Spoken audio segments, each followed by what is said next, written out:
Hello, and welcome to Filling in the Gaps, where we try to look at puzzle games and plot holes. And I am your host, Justin. And I'm Darren. And we today will be discussing a game, I guess an adventure game, is that? Yeah. I refer them often more as like point and click games. So a classic one called Grim Fandango. But we are going to be discussing the remastered version. The remastered one, yeah. You're much more into this kind of game than I am, I think. But by all means, I think it's a good game, and I will say that it's worth playing through. But I do have some issues with it. But of course, for this one, I think more. I'm gonna let you kind of lead, and I'll kind of jump in when you need. I mean, so what is Grim Fandango then? It's basically it's a LucasArts adventure game set in the land of the dead, like the Aztec afterlife, which is a really cool setting. It came out in 1998, and Originally, okay. yeah, it's a point and click adventure game, and there was tons of these types of games around, but they all did the same thing, and they were all go here, use this object in a silly way to produce a result that is completely unexpected, which then gives you the next piece of the puzzle to go and repeat what you just did over and over and over again. And as much as I love Discworld was like that, and it was just ridiculous. That's what I've heard. I played it a little bit. I would actually still really like to play it more now that I think it was Discworld 2 that I had started, but I hadn't read any of the novels yet. I would now appreciate them a lot more because I know who the characters really are. Did you start with Discworld 2? That was the only one I think my brother had, and I was playing Discworld 2 is actually really, really good. It's a lot better. They've improved a lot. Than the first one? Oh, the first one is insanely difficult. But yeah, so Grim Fandango, it's like a noir, what would you say? It's like a noir, not really a detective story.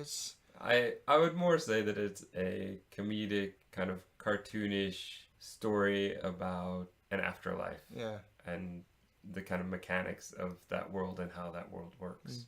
So essentially, you start off, your character is Manny Calavera, who is essentially a travel agent. And the thing is, you have to cross the land of the dead. And if you were good in life, if you were very good, you get a train ticket, which takes you right across. If you're not so good, you might get a boat. If you're really bad, you're out of luck. Yeah, take a walk. You're walking it, yeah. And it's going to be a long, long walk. The idea is that it takes a very long time to cross. But that's the first problem. And that's where you got to fill in a gap.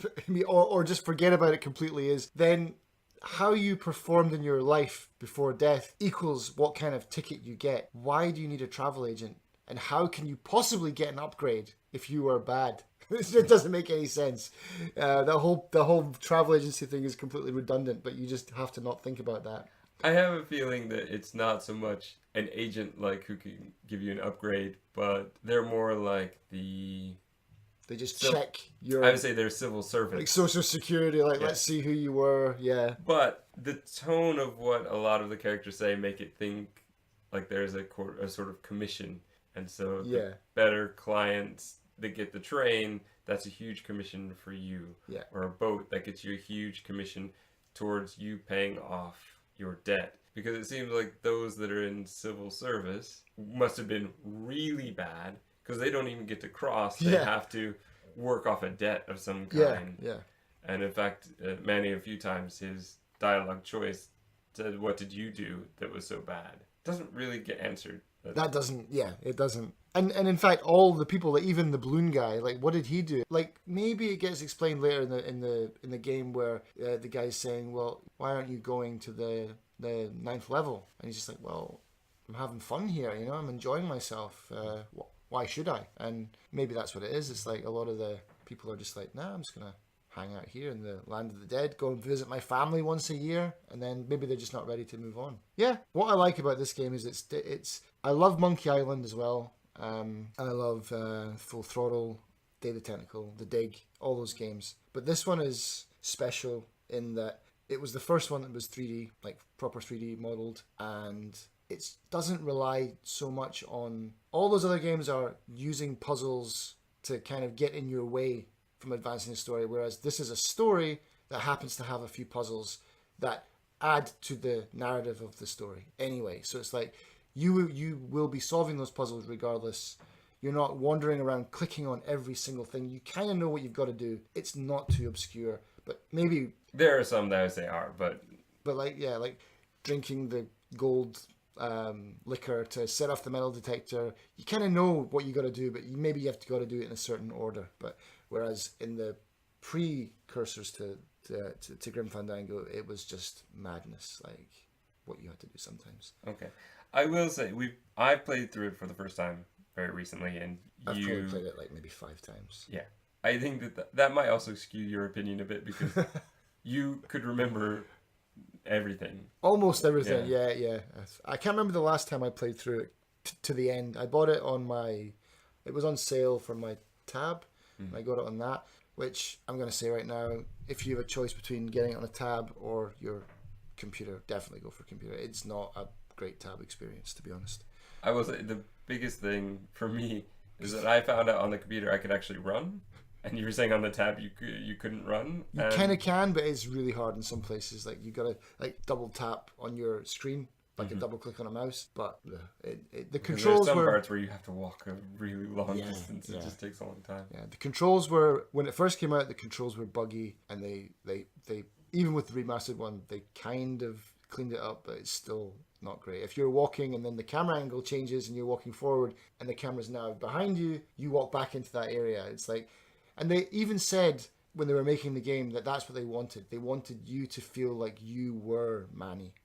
Mm-hmm. And so up was always whichever direction Manny was facing. So it's kind of annoying when you go into... I think the most confusing place is in the start of the game anyways, is the garage, because there's some crazy camera angles in that garage. Yes, that swap things around. And if you're holding down shift to run manually, and you're not just double clicking to run to a certain area, if you're holding down shift, you're just going in and out of screens, back and forward. See, I didn't do that. I was double clicking. Yeah, Clearly, now is the point where we might get into spoilers. Yeah. So if you've not played this game and you can find it on sale, which often it is, we would definitely recommend it because the story is very interesting. The story is awesome. Yeah. The voice work is very good in this one, and there are genuine funny moments in this game. A number of them that make it worth playing. Even through what I would say is a lot of frustration. Those 3 things are really enough to make me want to play, but also to recommend them to other people. This is a good enough game to recommend. Yeah, I would agree. I think there's a difference when they reboot something or remaster something. They could have probably rebooted this, but they chose not to because it's really good. As it is, they would have ruined it, I think, if they had rebooted it completely. But remastered it, they've touched up the graphics. They've made in the original, you couldn't even really see Manny's face, to be honest. It was very blurry, but they've really defined all the skeletons, which is quite interesting because I was saying to you when we were playing it, it's like everyone's just a skeleton face, but they've managed to pack in personality for almost every single character. Every single character has a unique voice. They have a few different lines to differentiate them from a different skeleton. Yeah, I mean, they all different shapes, sizes of faces, but essentially it's just 2 black holes and a wire mouth kind of thing. They've even managed to put facial expressions onto skeletons somehow. But yeah, it's the amount of effort that they've put into it is amazing. And if you get the remastered, you'll get the director's commentary, and that'll tell you a lot. And you'll really, if you are into developing games or just into how games are made, the amount of love and blood, sweat and tears that went into making this game it made me appreciate it a whole lot more. But yeah, I mean, let's start off with okay, well, with let's The Office. Head into spoiler country. Yeah, then. Let's go for it. Right. I don't really know what to say. Like, basically, I just put down the different puzzles for each level, right? So you start off in the office. See, I don't know how much we really want to say. Yeah, I mean, as far as like, I don't want to go through necessarily every puzzle. Yeah, but some of our favorite and some of our least favorite, perhaps. Yeah. I mean, one thing that struck me was because I remember from my first playthrough was the hole punch, and I was like, don't forget to do that. And you're like, that's one of the first things that I did. And that took me days, maybe weeks. Because I didn't have a PC. I had to go to my friend's house to play. So it's just like there. Yeah, you're only getting to play once a week or something. Yeah. But we would hammer it for hours, But that hole punch, we were stuck in the office for, I'd say 4 weeks. Just, we didn't know what to do.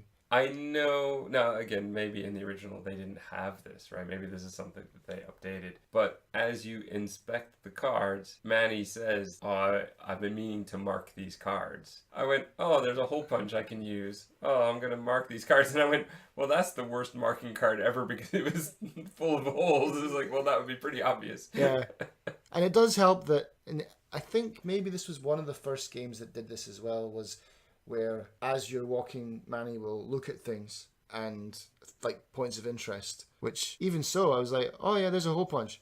Doing, you can hit it on her desk until the secretary yells at you to stop it. But I never put two and two together until we felt really dumb afterwards. But yeah. There is the balloon guy. My favorite guy in the game. That's well, one of my definitely favorites. interesting, yeah. I will say for one thing, I do find the sheep, because I hadn't learned to run at this point. Oh. So this level, going back and forth and back and forth and back and forth, took me ages longer than it should have. Yeah. And I just go, why are they making me walk so much? Yeah. And there is a lot of back and forth, particularly in the first level, in the opening level, which is good to a point, but then it starts to get really repetitive. Oh, now I need to get back over there and climb back up again. Right. So I did find that a little bit irritating. I will say that the puzzles at times for the opening office were a little bit confusing, particularly because at first there are a couple rooms you can't get into. I got a bit lost because I didn't know about the car garage. Oh, okay, because there's two elevators. Because you told me there were two elevators and I had missed the other elevator. And honestly, even you told me, you said there were two elevators. So I went looking all around the ground floor for another elevator, which there wasn't. No. And I was really confused. And I went up to the office and, it's this other door off to the side. Yeah. From a building standpoint, it doesn't make much sense. It didn't make a lot of sense. There's an elevator that only goes from our office to the garage. Yeah. But so I was frustrated with that a little bit. But that was me, and I was just frustrated because I didn't notice. Yeah, you think all they'd need is a fireman's pole or something. Then, if it was that much of an emergency, like get to the poisoning. Yeah, that was another thing, just story wise. We have to get there early, but we're gonna put 12 puzzles in your way, so there's no way you could get there early. Yeah. Clearly, we're gonna be late. But getting to the land of the living was brilliant. I love that. Because you don't see that again for the rest of the game. No, which I kind of was a bit disappointed with, to be honest. Once I was introduced to that, I was wondering how that was going to play in, and then it doesn't really. Yeah, it seemed like it was an idea. They wanted to make something freaky, and it's a shame that they didn't have time. I mean, who knows? Maybe there were more Land of the Living parts that got cut, because I know that they were way overdue on their schedule, way over on their budget, and they were constantly being harassed to cut. Things had to get cut. Yeah, The Office is it's a good introduction to the game, because I feel that after The Office it gets a little bit. Some parts are easier, but The Office it really teaches you how to mix things together and how to use the inventory properly. And because later on I think in The Office you collect the most items in the whole of the game, probably. At one point? I would disagree. I would say the entire Noir year has a lot more, but we'll get into that. Yeah, probably, actually, yeah. But it has the thing, I don't know if you really like the balloon guy, or you just like the balloons. Because it leads to the best joke in the game. Well, for me, anyway, and for every other Grim Fandango fan. Yeah. The secret call sign is Robert Frost.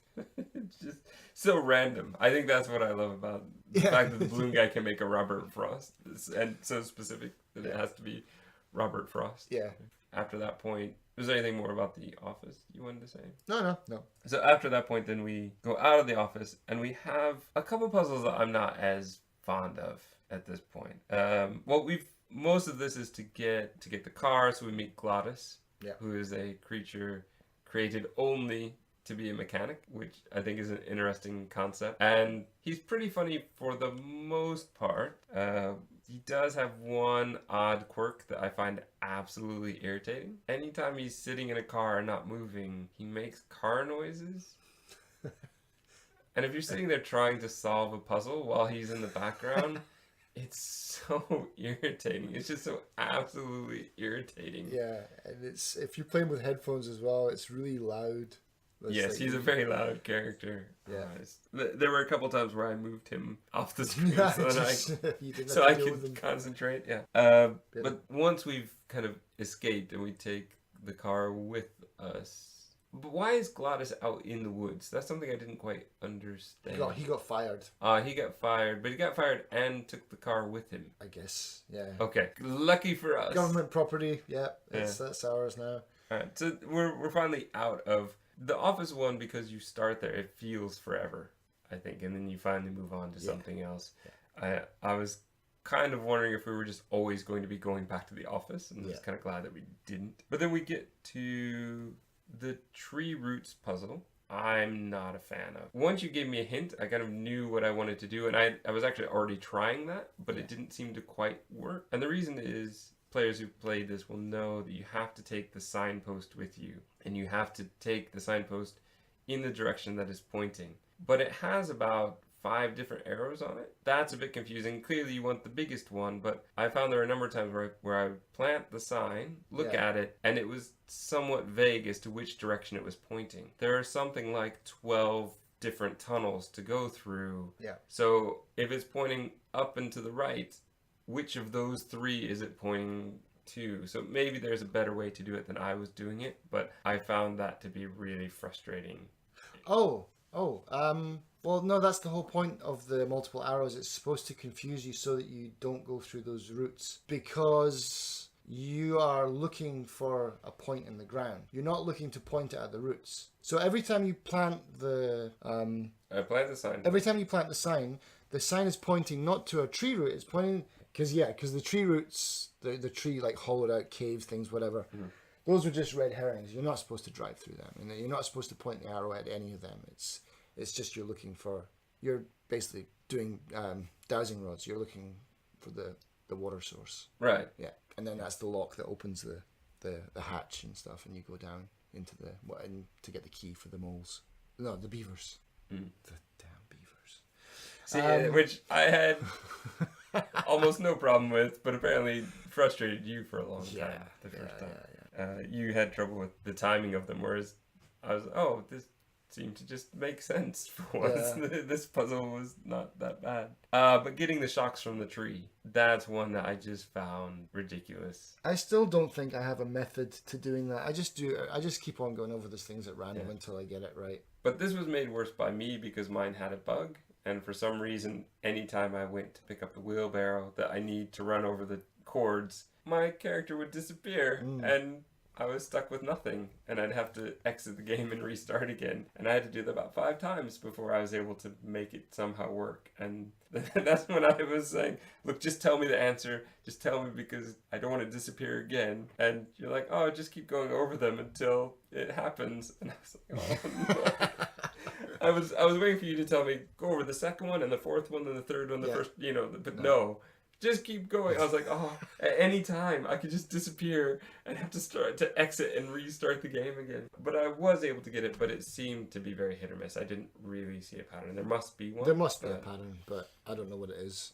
And there's another puzzle later that I found that felt similar to me. Okay. Well, let's talk about the Noir Year then. Everyone's favorite. I can understand why. The Noir Year it almost feels like an entire game in and of itself. Yeah. There's a lot to do and a lot to see and a lot going on. Some good puzzles and some confusing puzzles, I would say. Right. So I would say getting into the wine cellar, I thought was a good puzzle. I quite like that. I found all the things I needed. The one thing I didn't get that you helped me, I was like, how do I lock this guy in the cupboard? Well, you have it already. I guarantee you. You have it already. And I was like, okay. Yeah. Because I didn't want to use that, because basically I had to use my scythe, right? And I didn't want to use that because I didn't want to lose it. Yeah. Right? But then, of course, I get it back. Of course. Well, I was thinking, I can't use it because I don't want to lose it, but of course I can get it back again. The game will give it back to me if I need it. So I love that puzzle. I love the scythe itself. That's such the way it unfolds. It's a genius item. It's not just the way that. So I mean, they obviously like you can't just carry this around. It's like, let's make it like a butterfly knife almost. It's just like folds up, goes in his pocket. But I love how when you open up like an umbrella and then when the blade comes out, it just got that doom. That's brilliant. Such a cool item. But yeah, so the wine cellar was pretty tough. The elevator part where you have to put the forklift into the... I struggle with that a bit, but more the timing, I think, than anything on that one. When they released it, or before, they had to fix it, or they had to patch it somehow. I can't remember what they said, but because they had made it on a computer, their super computer that they were testing it on, that puzzle was impossible to complete on a normal home, like a normal home PC, because they were so slow, but the animation's going so fast. So by the time they flipped the switch, got into the forklift, and tried to jam it, the moment had already passed, so that level was unplayable for a long time. I did have a real problem with the betting slip, creating the betting slip. Felt like it wasn't properly explained, because you're given the machine, you finally get the machine to make it, and then you kind of have 2 numbers and a day, and the day is just randomly, it's Tuesday because the guy at the other counter says there are no hats until Tuesday, but that makes no sense for what we're trying to do. So that I had a real problem with, but also I didn't know which number to put in which place. Right. It wasn't really indicated, so a bit of words on the machine that might have explained it a bit better. Yeah, it was more or less just a bit of button bashing for that, like which one is it? And you if you know the day and you kind of have the dates, it's just like, if this one doesn't work, the other one should work, and bingo, you've got it. But yeah, it's not the best puzzle, to be honest. I agree. An interesting fact about that as well is they call it the kiddie script. So the first time you hear the announcing the racing, supposedly there's quite a lot, or it's randomly generated as well. So it changes. It's not just on a loop, which is interesting. But also, the programmers couldn't find a way to switch it off after you left the room. So for the entire game, that script, the kiddies are still racing for the whole game. Can you imagine being the testers stuck with that? They couldn't get rid of it. They're just like, nope, it just has to run the entire game from now on. So it runs for the next 2 years. It's pretty funny. But yeah, it's a great level with a lot of things going on. The tattoo parlor I found irritating. Both kind of puzzles dealing with the tattoo parlor were a bit irritating for me. The Hungarian guy from Usual Suspects? Yeah, which I didn't know that. Yeah. But I found them a bit frustrating, but I kind of get them now. But it's what I often say is it makes sense in a point-and-click kind of way. It doesn't really follow logic. Point-and-click games seem to have their own kind of logic. Yeah. And you kind of have to put your logic aside sometimes and to think in a way that they would be thinking. How would a walking skeleton look at this puzzle? Yeah. Overall, it's a great year and it's a great level because it's just so... It's beautiful. So big and so much going on. So I did really, really enjoy that. Was there anything else you want to say? Well, I mean, for that level, especially if you don't know how to run, that would be an insanely frustrating level because it is big. It is huge, that level. Especially where the blimp is, where you got to run across that bridge, which takes forever. But it's a beautiful shot, so it's like it's worth it to even walk across it slowly the first time. After your 10th trip, you know, you just want to get across to the other side. This is also where we meet Lola and we see Lola die. And Lola dies by sprouting, as I say, into flowers. And also the coroner is essentially like a botanist in a way, right? This way of, in the land of death, life is like death. And it's kind of a beautiful way to have death. But it's just such an interesting concept that I really, really liked. Yeah. And it holds up very well throughout the game. Yeah, it's a really interesting take on death, and it's quite dark. That whole scene is really quite dark. And again, this game is one of a kind because it's gone, like Monkey Island and all that, and all those other point-and-click games were just kind of good fun. Even in the humor of Grim Fandango, it's like a lot of it would probably pass over kids' head. Like especially the Robert Frost thing, you know, who's gonna know that? But no, it's dark and it's pretty at the same time. It was a meaningful death, definitely, even though you didn't really know who the character was that much. But I do like. I'm not sure if it's at this point, but they do mention that florists are often quite conflicted because this was in life something that they did. This was their livelihood, and their passion was creating these flowers, and now to create these flowers it equals death for somebody. Yeah, because there's the two botanists. There's the coroner in the casino level, and then there's the kind of, I guess he's the weapons expert in the is it like the last level, penultimate level? And he's very conflicted because I used to just make flowers and now I'm now I'm making weapons. That's genius. So that to me was a bit surprising. I wasn't expecting that kind of level in this game, and so that worked very well. But I think that with that, getting into what I refer to as the boat year. Yeah, I would say the boat year is probably my least favorite of all of them. It starts off with an anchor puzzle that I just felt was kind of a mess. That I had no idea what I was even trying to do. Yeah. Just like, we need to escape. Now, it opens up with a great cutscene. You see them trying to get to Manny, but they don't. But then you're in the engine room, and I can see that I'm dropping anchors, but I don't know what I'm trying to do. There's no way in the world that I would logically think, oh, I'm trying to get them tangled up and rip the boat in half. Yeah. I was like, well, this again, that's some serious game logic right there. Which leads us into being at the bottom of the ocean. That was my least favorite part, and it's still even on this playthrough, it was like that's the most tedious level for me. But the very first part I think is the worst, because even though the guy with the light is kind of funny and I do like the dialogue bit, anytime I wanted to try anything with him, I had to wait for him to walk all the way around the pearl and come back again. And that's why at one point I just sent you a message saying, what do I do? Yeah. And I will admit, listeners, I went through a walkthrough to find this part because I couldn't quite figure it out. I was getting really frustrated waiting, felt like, it may not have been, but it felt like a full minute every time for him to walk around. I remember you texting me going, I hate this song. Oh, because that's the other thing. Okay, Glad has his annoying car sounds, but this guy singing My Little Light of Mine was even worse. Oh, and it just went on and on. And then he's still walking around. I gotta wait for him to come back again.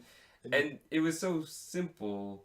It was just, I wasn't timing it right. So I kept trying it, but even once I knew how to do it, it took me, I think, the third try before I actually was able to grab the light and get it to work properly. But that's like another 3 minutes of sitting there just waiting. Listening to This Little Light of Mine. Oh gosh, no, not again. And it's the first time in the game, I think, where there's a give mechanic. Because you have to give him to Glorious. That's how you solve that puzzle. And it's like, that's never been done before. And so I think a lot of people got messed up with that one because they didn't realize, I've got him, what do I do? How do I proceed? Like, oh. But once you're through that, then there's the bit about the octopus, which doesn't take long, but again, doesn't make much sense. Because the octopus gets into a ship to travel around. I don't see why I would need to. Comes in handy at the end. Yeah, well, of course, that's the thing. Then there's the giant crane, and then most of what I had trouble with was trying to get a gun. Like, that took ages. Just to prove to Meche that you're right. I mean, it's like, I need to convince you I'm who I say I am by getting a gun I didn't have to begin with. It's like, I have to be more dishonest to get you to trust me. Yeah, Kind of seems very counterintuitive. Visually, some really good visuals in there, but it's probably my least favorite section of the game. I mean, it makes sense, though, that part of the level. It definitely makes sense because obviously Domino's been relegated. You know, he's been cast out. He's in the boondocks now working, and so it's in his interest to get Manny on the team and then take over so he can get away and back to the city because that's where he wants to be. Like, the whole part makes sense, and it's pretty dark as well. Like, those little angelitos, like dead children are in this game. It's pretty horrible. There's also there's a puzzle that really irritated me here as well. A couple, but what, you've got to talk to them until they throw the hammer at you? No, I had no problem with that one. Okay. That was easy. No, the one that got me was the chain. Oh, right, yeah. So we're trying to pull up the other ship, but in very point-and-click fashion. I had the chain going up and down a couple times, but I think I needed to do it a third time, which I hadn't done. And you're like, no, you need to do that. And then in the animation, you see the chain just leap out for no apparent reason and hook onto the anchor. It's like, no. See, that's where you go wrong. That's where you go wrong when you do that kind of thing. Like, no. So I have to do everything 5 times just to make sure that I'm not doing the wrong thing. I did have a problem with that, I would say. Yeah, like I said, that whole kind of section is the weakest part for me in the game, I'd say. And not because it's poorly animated or done, like, I get it. It's just, the locations aren't as interesting, I guess. And that crane just kind of annoyed me. And like you said, like you put the chain down, you bring it back, and then you got to put it down. And you got to do it 3 times. And then, yeah, it does leap out and hook on the anchor. Then you can pull up the boat. But it's a hell of a crane if it can pull up that boat, man.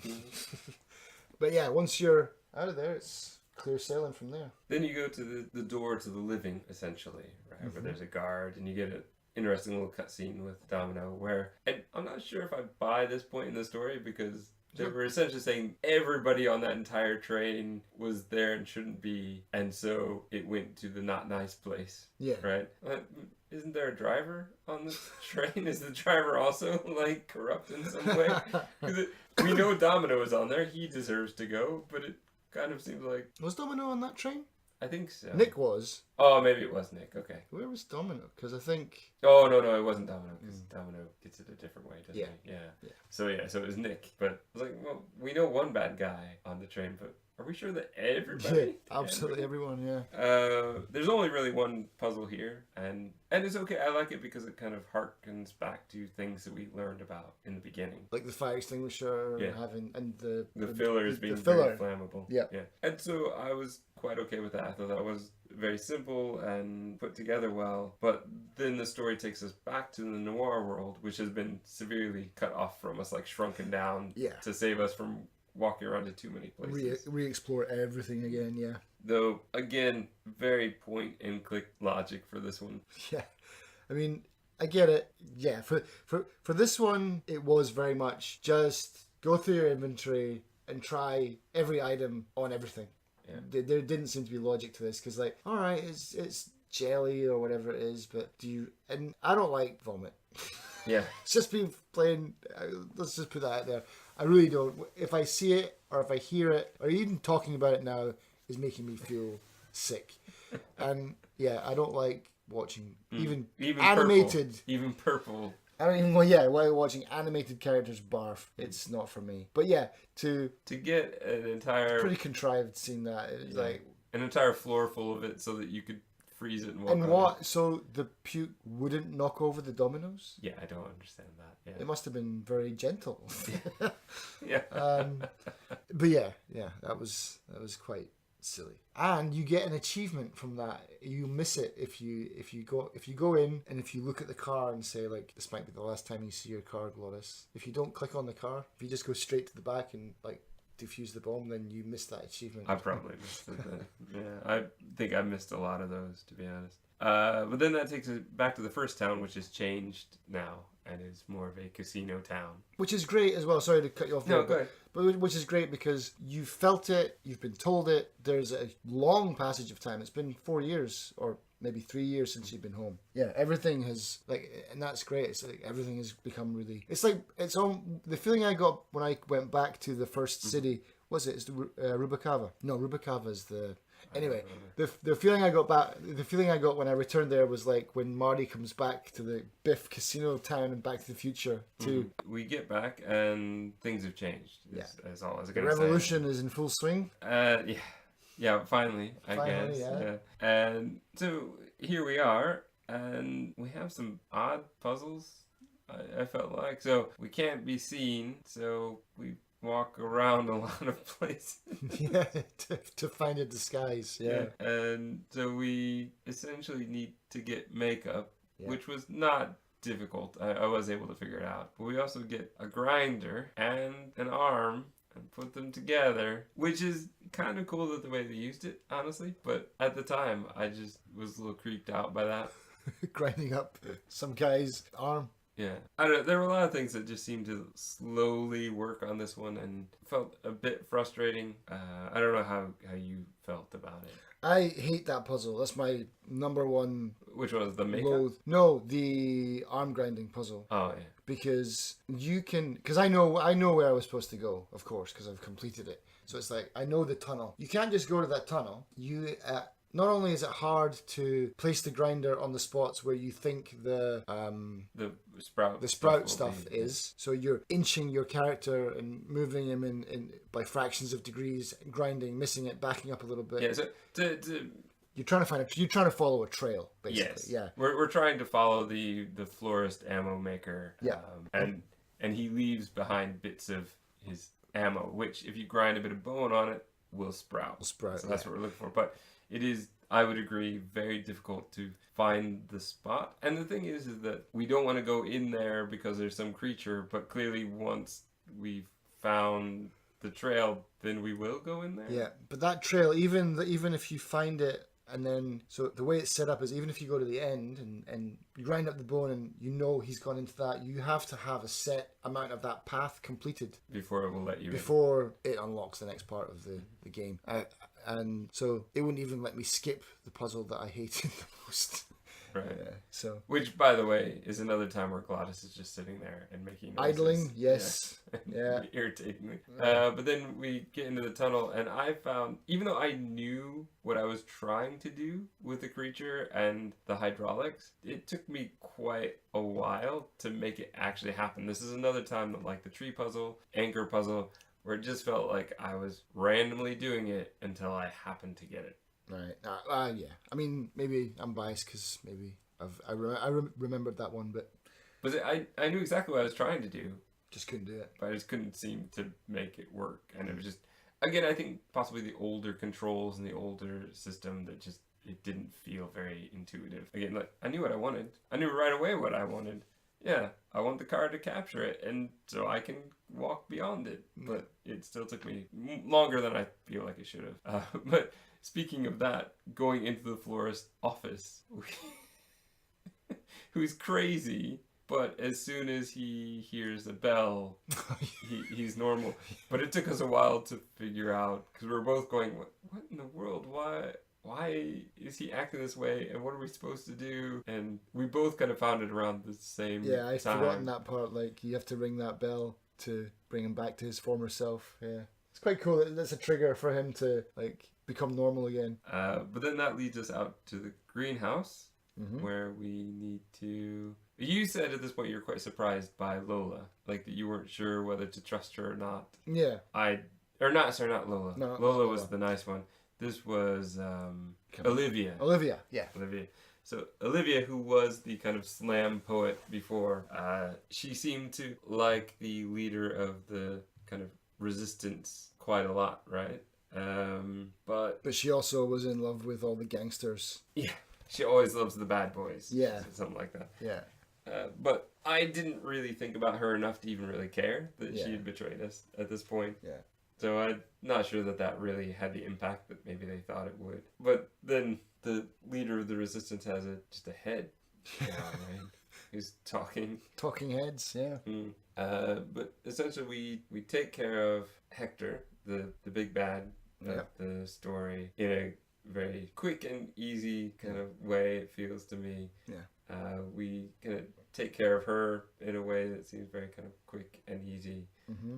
But then that leads to something that I think is very good, and that they've created within the story the fact that the tickets will go to the owners. Yeah. And that's the way they're supposed to work. And we learned about that in the boat level, which I don't really like. But there is a point where he says, I understand what's wrong. These tickets are fake. They don't go to the people. And that, you have to remember that though. So you playing younger when you only got to do it once a week, I don't know how you would ever remember like that fact, and how, but playing straight through as we did now, it made a lot of sense. Oh, I just need to take that guy's ticket and that will help me find his body, which gives me the thing that I need. And so I thought that mechanic of, not really a game mechanic, but more like a story mechanic, worked really well to integrate into a game mechanic. And I like that a lot. I like it because it's kind of depressing in a sense, like, so the whole thing was for nothing. Like, it was just greed motivated, but there was no payoff for the bad guys anyway. Like,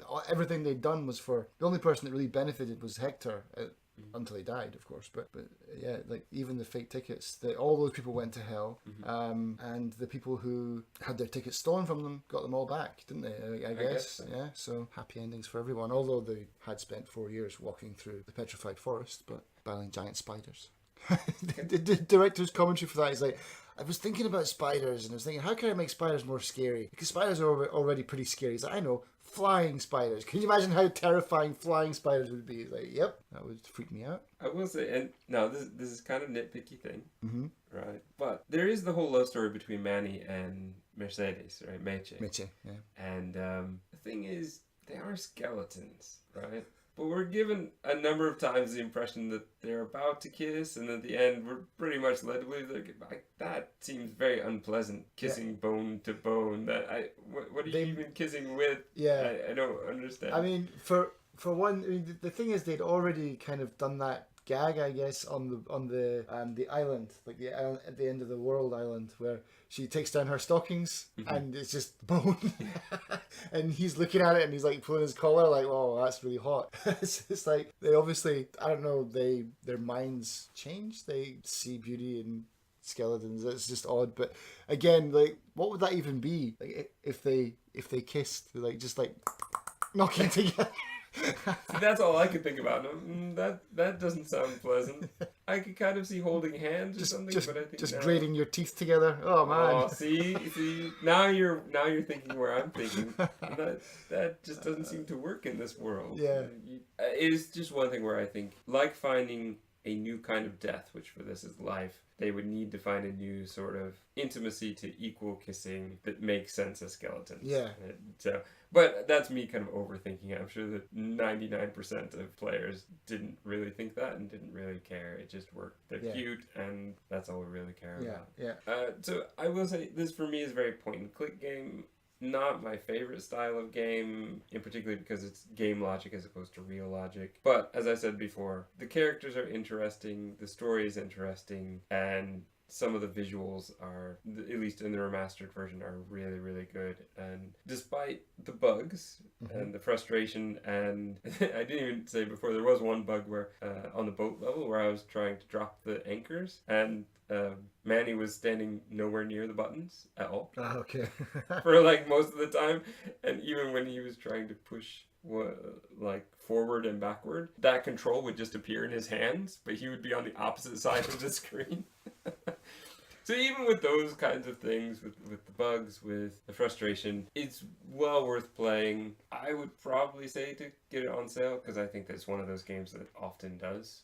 It was free on Good Old Games for a short time, yeah, for a while. I mean, it's a good game. It's I'd say it's proved itself, and it's it's 20 years later, and it's still highly popular. It's still, and I wonder though, and this is maybe something people would comment on or talk about, is that I wonder if it's just a game for people who've already played it, or people that recommend it to their friends who've, they've played it and so they're now recommending it to their friends 20 years later. I wonder if there's another type of gamer or group of gamers that have actually picked this up for the first time recently and been like, wow, this is really good. I'd love to hear like an opinion on someone that's played it for the first time and who is not like a kind of retro gamer and is never, someone who's never really experienced like the old 8-bit, 16-bit stuff, and see what their opinion would be. Because for me, it's like, a game is always about story. Grim Fandango has that in spades, to be honest. It's fantastic. The story is really, really good. So yeah, I think it would hold up for anyone. If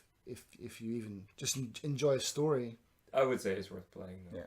I would definitely say that. So one thing that I also wanted to mention was, I love how this is not a game about choices. And what I mean by that is Telltale, who I have a love-hate relationship with, have made it, it's like everyone is invested in this, oh, your choices matter, your choices matter, your choices matter, and this has an impact on the game, like Mass Effect, Telltale games. This is so not about what choices you make. It's all about getting the most out of the dialogue, and you can click every single option, you can enjoy the story, and you can see all of the different little things that people will say, all the little funny comedy bits, and it's not going to impact the end of the game. Right. What it will impact is you'll get more enjoyment out of it, probably, from experiencing the game in its entirety. It's not this gimmick where, oh, you made a bad choice, now you have to start the game again to get the different ending. It's yeah, that's why I sent you a message as early on saying, does it matter? I really want to say this thing, but I don't want to ruin And that's my chances of playing. But that in those days, that wasn't a problem. and that's the thing is, I don't want to say brainwashed, but we've been led down this new path of where Conditioned, perhaps. Conditioned where this matters, and it doesn't, as this proves. This whole thing, like this game is better because what you do has an impact, isn't always true. Not always. I think that there are some games where that works. I think if that affected this game, it would not be as much fun. I totally agree. And so, that was just another observation. So yeah, it's gaps filled or gaps created.